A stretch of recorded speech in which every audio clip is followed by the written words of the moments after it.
Graça e paz, Deus abençoe a todos. Estamos de volta aqui com o Evangelho de Lucas. O Evangelho de Lucas é o capítulo 6, versos 47 ao 49, ou 46 ao 49.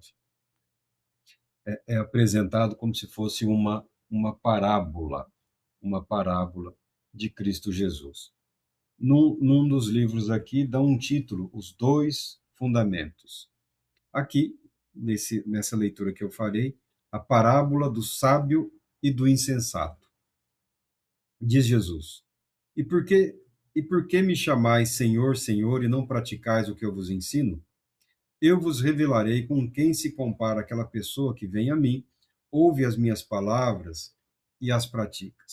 É como se fosse um homem que, ao construir sua casa, cavou fundo e firmou os alicerces sobre a rocha. E sobrevindo grande enchente, o rio transbordou e as muitas águas avançaram sobre aquela casa, mas a casa não se abalou, por ter sido solidamente edificada. Entretanto, aquele que ouve as minhas palavras e não as pratica é como um homem que construiu sua casa sobre a terra, sem alicerces.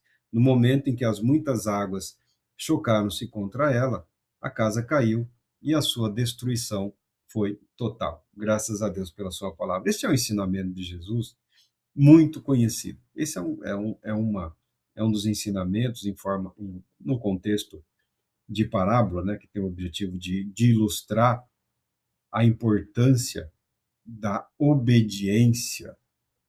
Multidões vêm a Cristo Jesus buscando, buscando uma cura, buscando uma libertação, buscando um alívio do sofrimento, buscando esperança, buscando uma fé que lhes permita seguir adiante. Muitas pessoas nem querem, nem estão preocupadas com dinheiro, nem estão preocupadas com prazer, com riquezas, com poder. Muitas pessoas não estão preocupadas com isso. Muitas pessoas têm uma vida simples e não têm nenhum problema em viverem as suas vidas na simplicidade na qual se encontram. Elas têm o interesse de satisfazer uma dúvida que habita na mente de muitas pessoas. Eu só preciso saber que esta é a vontade de Deus para a minha vida. O sofrimento, eu aguento. A afronta, eu suporto. A humilhação, uma hora vai passar. E essas pessoas fazem muito bem, porque Jesus Cristo, de fato, é o caminho, a verdade e a vida. Além da fé, da esperança, ele se propõe a realizar nas nossas vidas algo tão grandioso, tão profundo, que muitas pessoas sequer prestam atenção quando estão ouvindo lá as pregações e o sermão. Cristo Jesus se propôs, pela fé nele, nos conduzir à glória eterna, à vida eterna, na condição de filhos de Deus, na condição de filhos do Altíssimo. E essa adoção, esse ato, será consumado, finalizado no dia do Senhor, quando Jesus separar para si todos aqueles que a ele pertencem. Ponto. Quiser chorar, chora, quiser reclamar, reclama. Se quiser discutir com Deus, discuta. Se bem que eu creio que não haverá nenhuma possibilidade disso, mas tem alguns textos na Bíblia que têm o objetivo de ilustrar que tão grande é a arrogância, tão grande é a presunção do ser humano, alguns naquele dia dirão: Mas, Senhor, estamos do lado errado. Em teu nome nós expulsamos demônio.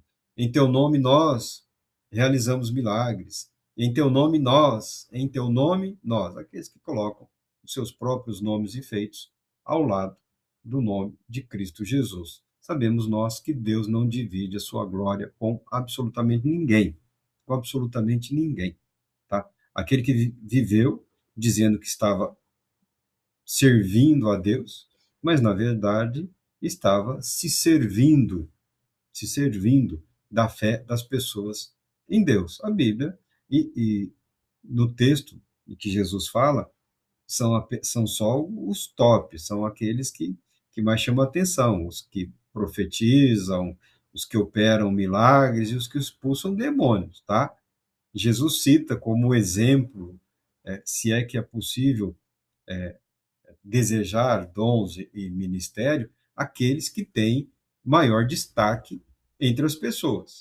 A profecia, ou a expulsão de demônios, não essas práticas exorcistas aí, mas expulsão é demônio mesmo, sai e o bicho sai, some daqui e some, tá? E a operação de milagres, que, que não faz mal nenhum a ninguém, mas até essas pessoas poderão estar debaixo da rejeição e da condenação eterna, dependendo de como viveram as suas vidas, se foi em obediência ou não. Ao invés de nos preocuparmos com dons, talentos, nós devemos priorizar nas nossas vidas espaço para que o Espírito Santo possa atuar nas nossas mentes, corações, no nosso espírito, que o Espírito Santo possa nos conduzir a essa posição, essa postura de submissão a Deus e de obediência a Deus, através dos ensinos propostos por Cristo Jesus, porque Cristo Jesus é a palavra de Deus. Cristo Jesus é o Verbo vivo. Cristo Jesus é a profecia se revelando na humanidade, através da humanidade.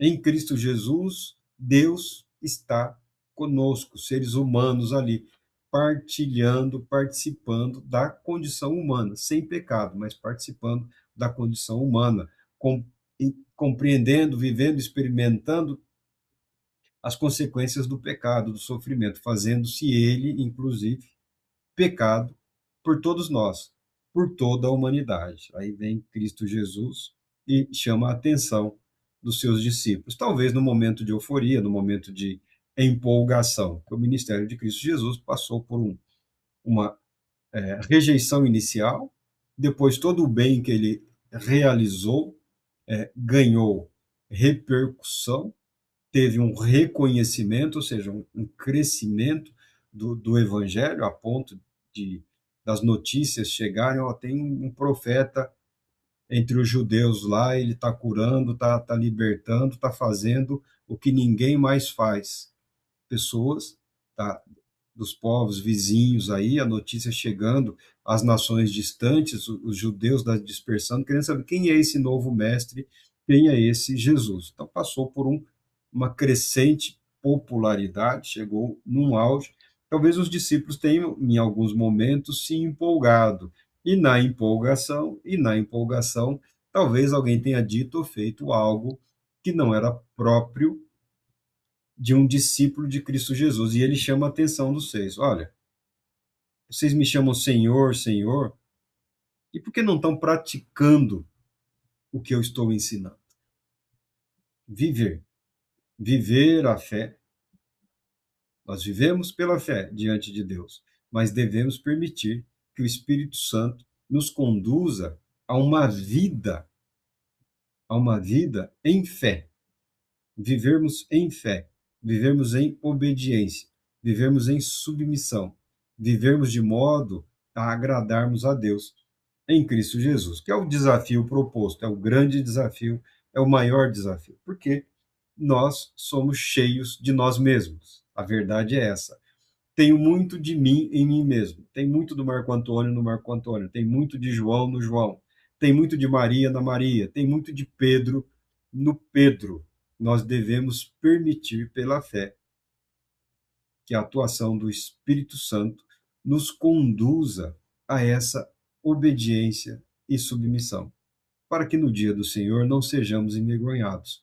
E antes mesmo do dia do Senhor, não vejamos a nossa fé ser varrida da face da terra diante dos problemas e dos obstáculos que surgem naturalmente na vida de todos. Tempestades, terremotos, maremotos, mas aqui tem uma conotação também espiritual, para que sejamos protegidos por Deus, para que sejamos guardados por Deus pela fé em Cristo Jesus. Está em Cristo a esperança, a salvação.